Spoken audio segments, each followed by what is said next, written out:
আমি গোসাইরহাট উপজেলায় বসবাস করি।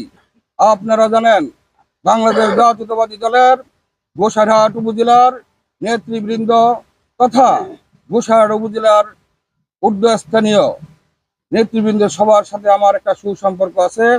আমি দীর্ঘদিন যাবৎ গোসাইরহাট উপজেলায় বসবাস করি। আমার কুচইগুটি ইউনিয়ন নিয়ে যখন কোনো কথা বলে, যখন চর উল্লেখ করে কোনো কথা বলে, তখন আর আমার গায়ে জ্বালা উঠে যায়, তখন আমি কষ্ট পাই। যার ফলশ্রুতিতে আজকে এই সামাজিক মাধ্যমে আমি জানাইতে চাই এবং প্রতিবাদ করতে চাই, যারা এই অন্যায় অত্যাচার করতেছে তাদেরকে আমি আহ্বান করব, আপনারা ভুল করিয়েন না।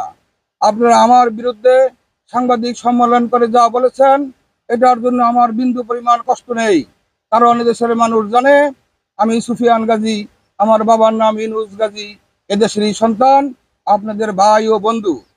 সবাই জানে যে সুফিয়ান গাজী তথা সুফিয়ান গাজীর ফ্যামিলি কোন ধরনের এবং কেমন।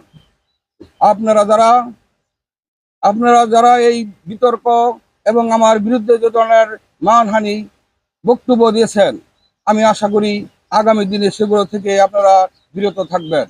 আমি আপনাদেরকে অনুরোধ করব, যদি আপনারা বাংলাদেশ জাতীয়তাবাদী দলে বিশ্বাস করেন, আজকে থেকে আগামী নির্বাচন পর্যন্ত, পরেরটা আমি বলবো না, আগামী নির্বাচন পর্যন্ত জনগণের কাতারে চলে আসুন। জনগণকে বুঝান বাংলাদেশ জাতীয়তাবাদী দলের 19 দফা কর্মসূচি, তারেক রহমানের 31 দফা বাস্তবায়ন করার লক্ষ্যে বাংলাদেশ জাতীয়তাবাদী দলের এবং সমগ্র জনগণের পাশে দাঁড়িয়ে ভোট ভিক্ষা চাওয়ার জন্য, যে আমরা বেগম খালেদা জিয়ার হাতকে শক্তিশালী করার জন্য, আমরা তারুণ্যের অহংকার তারেক রহমানের হাতকে শক্তিশালী করার জন্য, আমার নেতা, মা ও মাটি মানুষের নেতা, শরীয়তপুর জেলার গর্ব মিয়া নুরুদ্দিন অপুর হাতকে শক্তিশালী করার জন্য এবং জেলা বিএনপির সম্মানিত সভাপতি শফিকুর রহমান কিরণ সাহেবের হাতকে শক্তিশালী করার জন্য আপনারা হাতে হাত মিলিয়ে, কাঁধে কাঁধ মিলিয়ে সুশৃঙ্খলভাবে বাংলাদেশ জাতীয়তাবাদী দলের পরিচয় দিন এবং মানুষের পাশে দাঁড়ান। এই আশাই আপনাদের কাছে আমি আশা করি।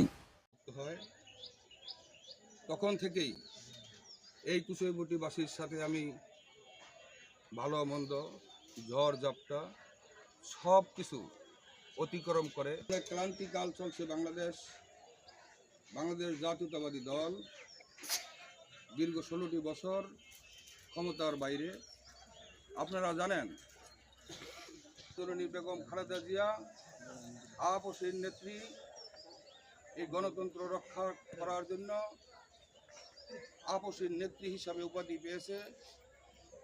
ফ্যাসিস্ট সরকারের আমলে তিনি অনেক জেল জুলুম নির্যাতন, দেশের গর্ব, তারুণ্যের অহংকার তারেক রহমান এই ডিসেম্বর নাগাদ বাংলাদেশে জাতীয় নির্বাচন অনুষ্ঠিত হওয়ার, মিয়া নুরুদ্দিন অপুর নেতৃত্বে বাংলাদেশ জাতীয়তাবাদী দল ক্ষমতায় গেলে অধিকার ফিরে পাবে, সেই লক্ষ্যে আমার নেতা তারেক রহমান সুদূর